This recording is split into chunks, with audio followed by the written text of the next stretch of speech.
are community facilitators, so we have a lot of different roles, but in the Peace Conference today, we're training youth between 13 and 21 how to facilitate workshops. So after the performances, we're going to have classrooms filled with audience members, and they're going to talk about mental health in a workshop run by youth.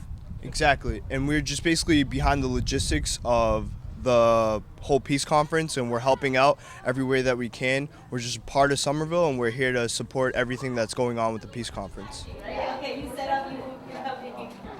Yeah, man, she's out here. She's kind of.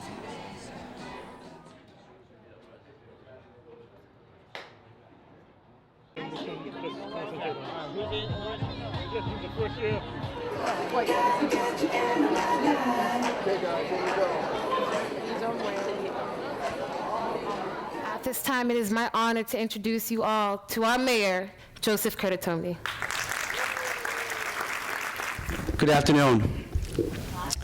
It's amazing that this is the 9th annual Peace Conference, and for me, and I know I speak for my colleagues and so many people in the community, the past decade working with teen empowerment in the community to understand how do we institute social and behavioral change has been powerful, emotional, inspiring, incredible community-based work that I personally have learned so much about.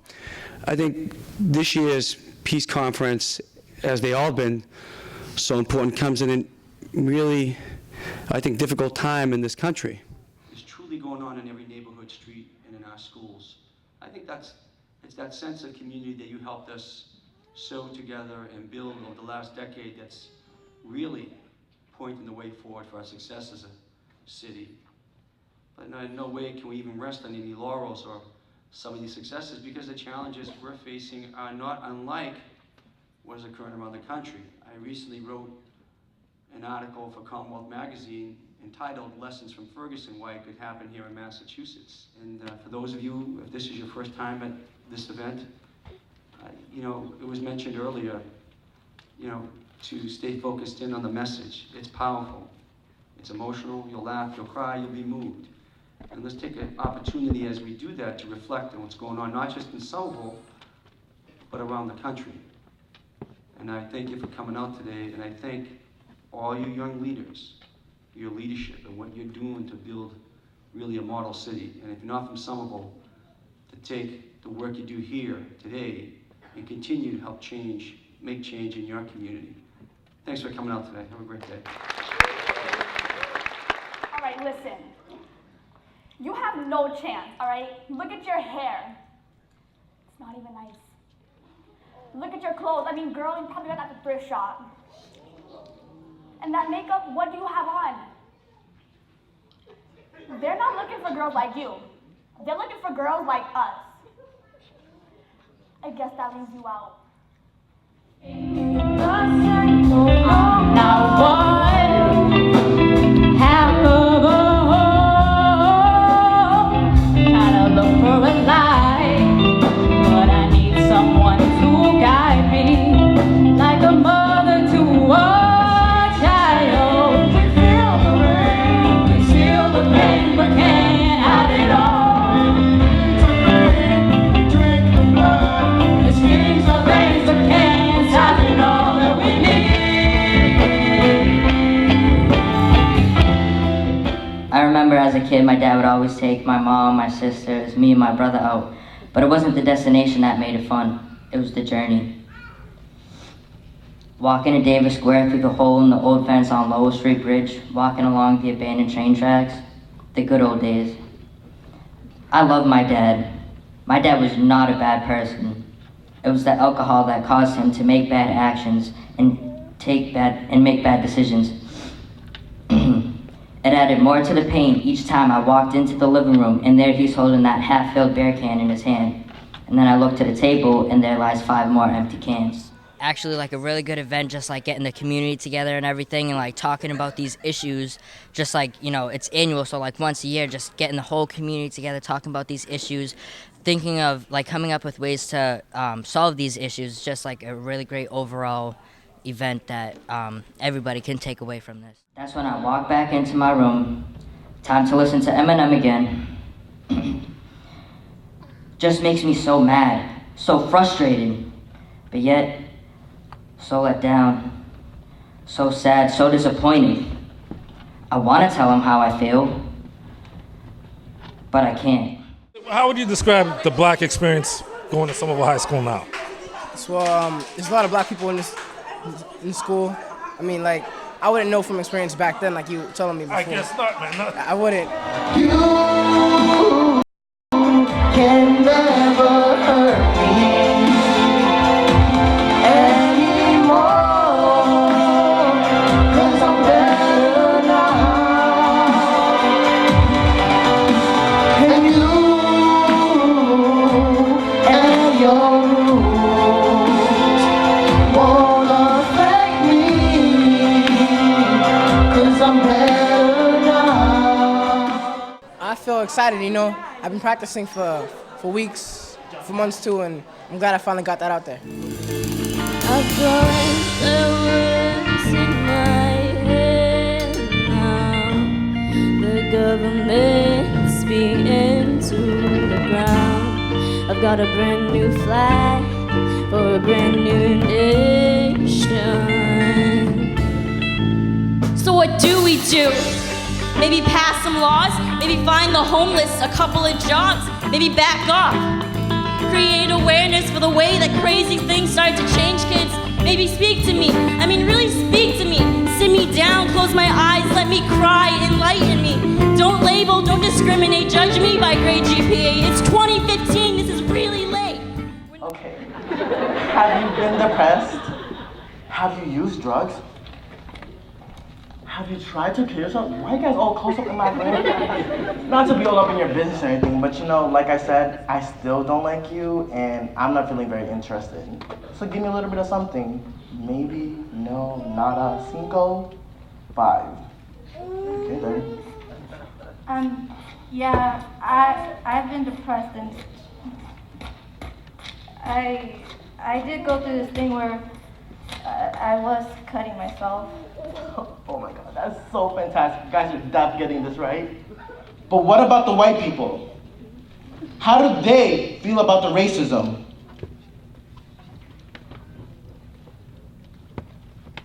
I mean, historically, they started racism. But don't they have a say about their own race? I mean, where I come from, we characterize them as snobby, rich, high-class people who are privileged and get the easy way out of things and never get blamed for these so-called racist acts. But they aren't the only ones being racist. In other countries like El Salvador, Brazil, Dominican Republic, and even in Africa, they have disputes between lighter and darker skin. Isn't that considered racism? Nazis trying to wipe out people of certain religion just because they aren't welcome. Isn't that a racist act? But whites are just higher than any other race. But what if they feel the same about us? What if they feel attacked and harassed about all the objections made towards them? They probably wish to be as equal as us, but are pressured and manipulated by the adults in the corrupt system they are forced to live by. I mean, fair to say, we are brainwashed to believe the way we perceive through religion, blood, family, and the system. Okay, who are they? The first girl, that's Rose. She's all types of messed up. Her bullies are actually her friends. Classic. She's so depressed, and I think following her, we'll be getting some great drama out of it. That's great. Who's the next one? That would be Alex. What a character. He was a big bad athlete in high school, but if anything, he looks more like a donkey. I was out of school for about 4 years or so. I was diagnosed with Crohn's disease, and I couldn't really make the school all the time, so I ended up getting my GED. Actually, I didn't end up graduating from high school, but I just went right from there to Bunker Hill. I had kind of a hard time in high school as far as like the social structures and whatnot, so going into Bunker Hill and having the whole college atmosphere is cool. I like it. You hit me when you got the rest of that bread today. Yo no estoy jugando contigo. You understand? Nah, but I got you though. I got you. You're not. Yeah. Dead ass, bro. Yeah. You know me, dog. You know me. Yeah, I do know you. That's why I'm telling you this. Alright, man. Yo, I got you.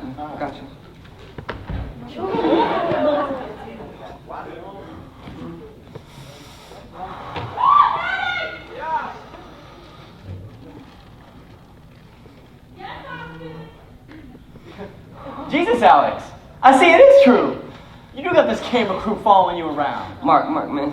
I'm gonna tell you this once, though. I got a lot of stuff going on. I really just appreciate if you could just leave, man. You got a lot of stuff going on? Yeah. And what the hell, man? You come by my place, I take care of you, I give you money, I feed you, and what do?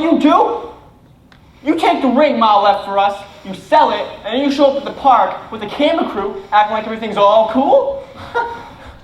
Listen, man, you don't have to come down here and check on me all the time. You forget that I'm the big brother, dog. You don't have to be here. Any involvement I have with other organizations like Counseling on Aging or Somerville Overcoming Addiction, they're all through teen empowerment. I got involved with CE and just working with people on a personal basis, and before, any work I had done was just tedious yard work and stuff like that. So to really connect with people was something that I really aspired to do. We, the people of the United States, in order to form a more perfect union, establish justice, ensure domestic tranquility, provide for the common defense, promote the general welfare, and secure the blessings of liberty to ourselves and our posterity. Do ordain and establish this Constitution for the United States of America, our national Constitution. This be our motto: in God is our trust, and the star-spangled banner in triumph shall wave over the land of the free and the home of the brave, our national anthem. Being an African-American woman is a heavy handicap, more like an oppression, although it's possible to rise against it. Oprah, Michelle Obama, and Lupita Nyong'o all prove the stereotype wrong. But if someone gets that far, there are still and probably will be doubts and suspicions of their performance. And their success may only impact African Americans because we, the people, do not believe that their success could be possible. I'm not okay. If I were to say I never thought of killing myself, you might as well see me as a liar. I thought about taking my own life, not because I seek the attention of my petty peers, but because of the distance it would put me away from them. Suicide would hurt the people around me more than it would myself. People would have to live with a void once in their life filled by me, and that's not fair. I think about the aftermath, how my family would go on without me, how my teachers and my peers would feel. I think about giving my own life to save my fellow friends if it was necessary, and I questioned myself. Am I ready to die? And I thought I was. But I fell to the door with nothing more than the words you said and the hate that you spread. It did nothing but go to my head, go to my head. Ooh, go to my head. Everything you said was in vain. I hope one day you experience the pain that you caused day after day. In 2003, The New Yorker had an article called Jumpers. It was about how people would go to the Golden Gate Bridge and commit suicide. One person in particular had a note. It said, "I'm going to walk to the bridge. And if one person smiles at me on the way, I will not jump." That's all it took, was a smile to save this person's life. This makes me believe that in life, it is necessary to sometimes just smile and say hello. You never know.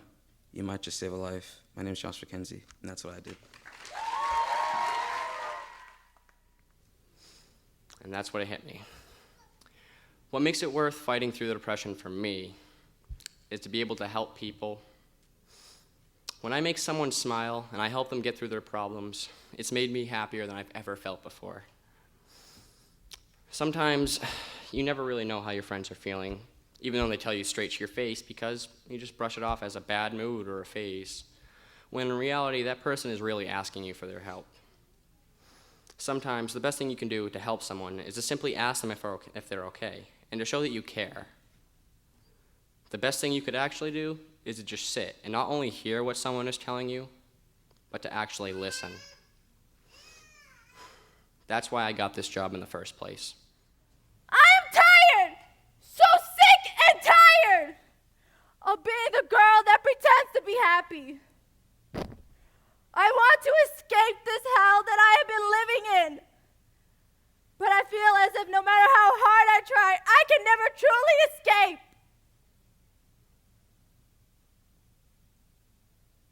I don't understand!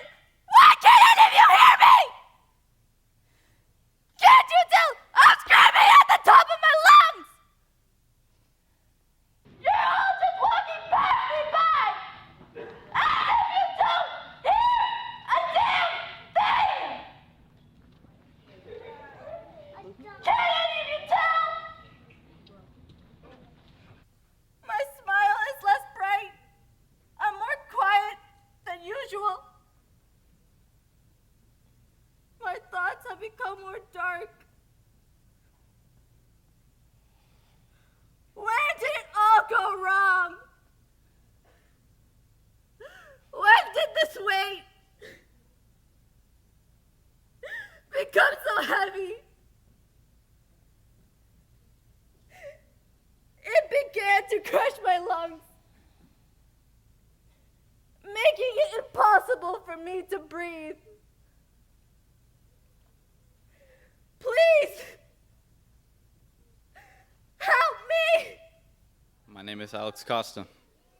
I'm 17 years old, I'm a Somerville teen, and I'm not okay.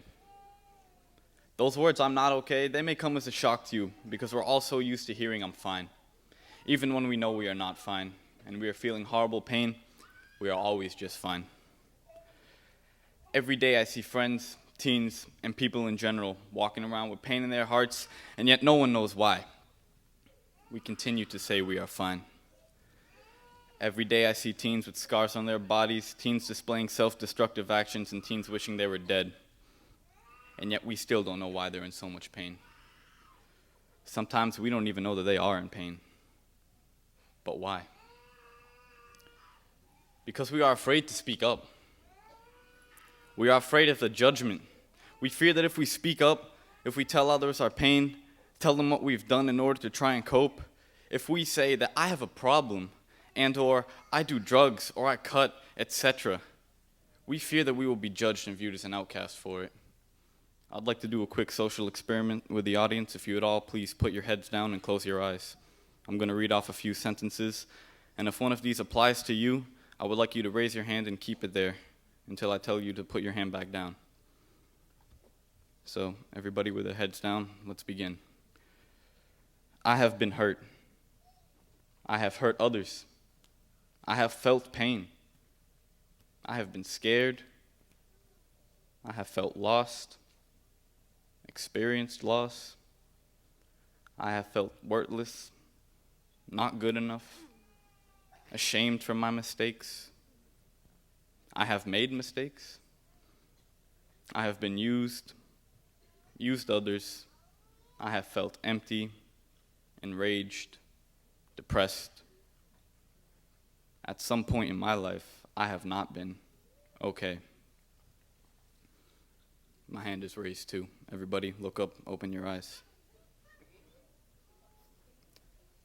We are not alone. We are all human, and we've all felt the same pain, the same emotions. Many of us have been in the same situations and had the same problems and tried to cope in the same ways. But most importantly, many of us have been too afraid to say, I'm not okay. But here, today, right now, we just changed that. By raising our hands, we were all the first to say, I'm not okay, and we will not be the last. We can change, and it doesn't end here.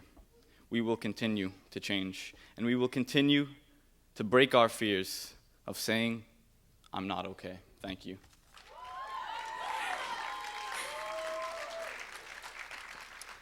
To all those young mothers out there, I just want to tell you, never lose hope. I know it's hard raising a baby on your own or with your partner with no support from your family. But like I've learned, that family is not always around in your toughest moments. Once I was home, I knew this journey was going to be hard. I have no sleep. I go to school with mostly like 2 to 3 hours of sleep. I can't go out with my friends anymore. I don't have that freedom I had 9 months ago. I see my friends having fun, going to movies or having sleepovers. I said to myself, that could be me right now. But that's not me anymore. I have to keep up with my responsibilities. I can't have that same fun I used to have. I have a family I have to take care of. I remember someone asking me one day, what do you do when you have spare time. I responded, no, I don't have any spare time.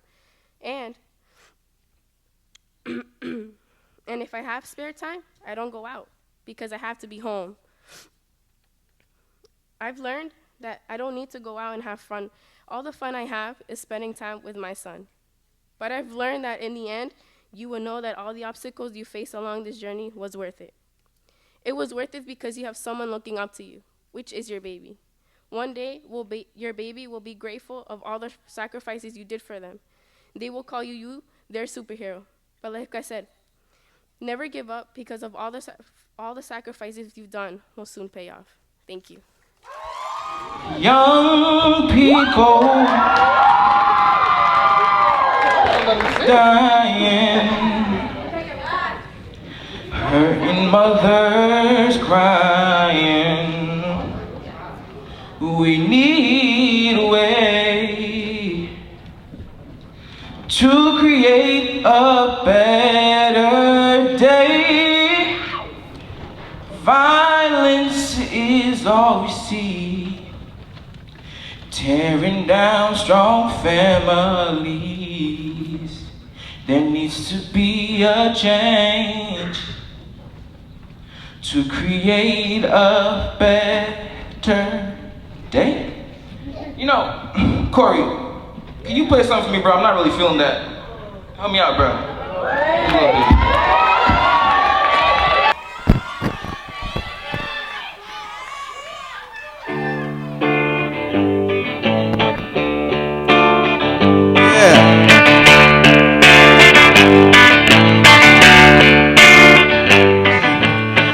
Young people dying, hurting mothers crying. Yeah, we need a way to create a better day.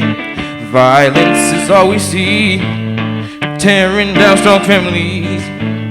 There needs to be a change to create a better day. It isn't easy, yeah, to lose a loved one unjustified. I guess they're here to protect all. I guess they lied. I thought that with my experiences in life that I should come down and help some of the kids avoid some of the mistakes our friends made, you know? As a cop, I see it all the time. And honestly, it breaks my heart. You know, some of the folks that were on opioids when we were young are still on them today? Sadly, it doesn't surprise me. You know, I've seen it all my life, and I think I'm one of the only people I know that's actually gotten out of it. The real trick is to never start using drugs in the first place. Can we have one more round of applause for all the performers and youth organizers tonight? Yes. Just a great reminder that there is going to be a workshop right downstairs after this whole presentation is done. Again, I want to thank you all. The workshops are going to be very, very important. They will definitely help a lot of you people to overcome some better mental wellness. So, with that being said, I want to thank you all once again. A round of applause for you guys for just being a great audience tonight. I want to thank you guys personally. Get home safely. Please go downstairs for the workshops. They're going to be great today. Ride and not everything goes away, but the more I put my head away and just think about the next trick I'm going to do or the next line I might ride, it just helps. It just gets my mind off things till night, go home, sleep, and then wake the next day. So. I picked yoga. It really helps me slow down and be in the moment. Yeah, just really relax.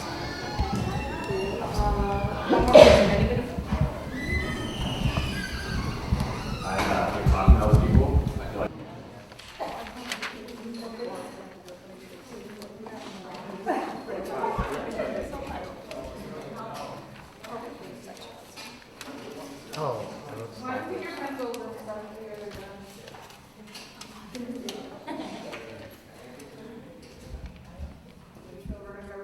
So if you guys want to look this way, you can see what I'm doing.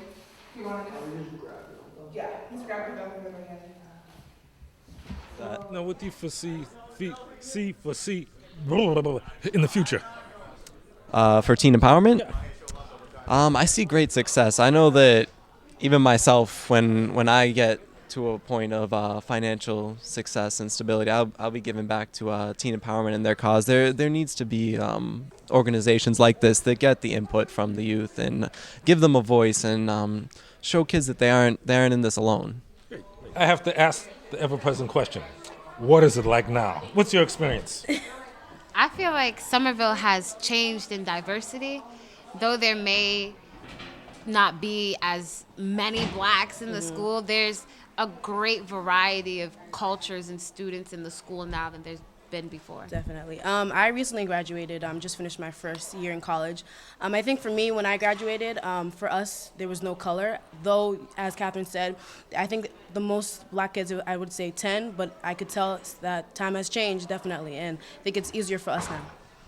I agree with them. I just started high school this year, and it's a big change from middle school because in middle school there was like 3 black kids that I graduated with, so it's like a big change now. And Welcome to the club. For me, I'll say it's the same. I recently just graduated, just finished my first year of college too, and I could say like it's really different now because we have this thing going on in school every year. It's the multicultural fair, so it's like all other nations. They bring their food, and we have dances from different cultures, so it's very diverse. We don't really look at like, oh, there's that many blacks and there's that many whites, so it's just everybody's a big happy family. Okay, folks, we're about to bring this program of teen empowerment, their peace conference, to an end, and I hope you enjoy it, and whatever you take away from this program, support our youth. Remember, this program is dedicated to Jane Regan of Somerville Neighborhood News, and we're out.